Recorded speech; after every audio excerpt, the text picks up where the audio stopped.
नमस्कार, मैं अंजना और आप देख रहे हैं न्यूज सर्कल। आइए बढ़ते हैं आज की बड़ी खबर की ओर। भारत रूस को एकजुट कर दिया, ट्रंप नोबेल के हकदार अपने ही राष्ट्रपति पर भड़के पूर्व यूएस अधिकारी ने कहा, भारतीयों ने नरेंद्र मोदी को इसलिए चुना है कि वे भारतीय हितों का प्रतिनिधित्व करें।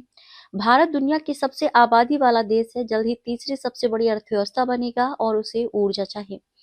भारत रूस कूटनीति को लेकर अमेरिका के पूर्व पेंटागन अधिकारी ने अपने ही राष्ट्रपति डोनाल्ड ट्रंप पर कटाक्ष किया है। उन्होंने कहा है कि राष्ट्रपति व्लादिमीर पुतिन को नई दिल्ली में जो गर्मजोशी और सम्मान मिला, उसका श्रेय रूस नहीं बल्कि अमेरिकी राष्ट्रपति डोनाल्ड ट्रंप को जाता है।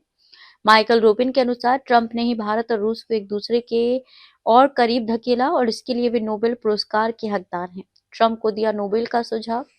वहीं बातचीत में रोबिन ने कहा कि पुतिन की भारत यात्रा मॉस्को के नजरिए से बेहद सकारात्मक रही और भारत द्वारा दिया गया सम्मान दुनिया में कहीं और देखने को नहीं मिला।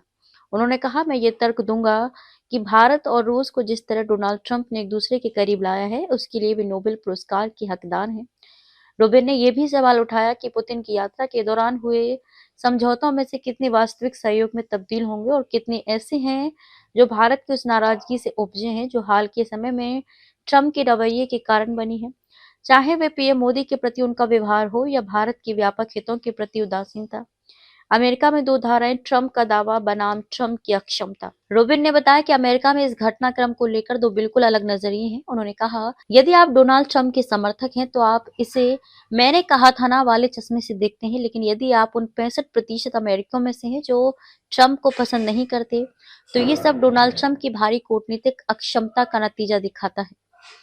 उन्होंने आरोप लगाया कि ट्रंप ने भारत अमेरिका संबंधों को पीछे धकेल दिया और कई फैसले ऐसे लिए जिन पर पाकिस्तान, तुर्की और कतर जैसे देशों की चापलूसी या कथित प्रलोभनों का असर दिखा।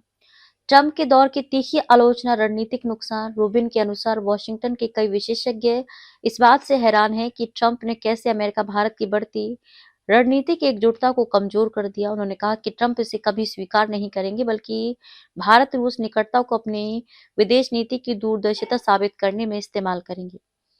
भारत को नसीहत देना बंद करे अमेरिका। पुतिन द्वारा भारत को निरंतर ऊर्जा आपूर्ति देने के वादे पर टिप्पणी करते हुए रोबिन ने कहा कि अमेरिका भारत की ऊर्जा जरूरतों और रणनीतिक और अनिवार्यताओं को समझाने में लगातार विफल रहा है। उन्होंने कहा कि भारतीयों ने नरेंद्र मोदी को इसलिए चुना है कि वे भारतीय हितों का प्रतिनिधित्व करें। भारत दुनिया की सबसे आबादी वाला देश है, जल्द ही तीसरी सबसे बड़ी अर्थव्यवस्था बनेगा और उसे ऊर्जा चाहिए। अमेरिका को भारत को लेक्चर देना बंद कर देना चाहिए। उन्होंने अमेरिका की आलोचना करते हुए कहा कि स्वयं अमेरिका भी तब रूस से ऊर्जा खरीदता है जब विकल्प सीमित हो। रोबिन ने सवाल उठाया कि यदि अमेरिका नहीं चाहता कि भारत रूसी ईंधन खरीदे, तो वह भारत को सस्ते दाम पर और पर्याप्त मात्रा में ईंधन उपलब्ध कराने के लिए क्या कर रहा है। उन्होंने तीखे अंदाज में कहा, यदि हमारे पास कोई विकल्प नहीं है तो सबसे अच्छा ये होगा कि हम चुप रहें, क्योंकि भारत को अपनी सुरक्षा और जरूरतों को पहले रखना ही पड़ेगा। अब तक के लिए बस इतना ही। फिर मिलते हैं एक ऐसे ही बड़ी खबर के साथ। तब तक के लिए नमस्कार और देखते रहिए न्यूज सर्कल। अगर आपको वीडियो पसंद आई हो तो लाइक करें व शेयर करें। ऐसे लेटेस्ट अपडेट पाने के लिए बेल आइकन प्रेस करना ना भूलें। अगर आप हमें फेसबुक या फिर इंस्टा के माध्यम से देख रहे हैं तो हमारे पेज को फॉलो जरूर करें। धन्यवाद।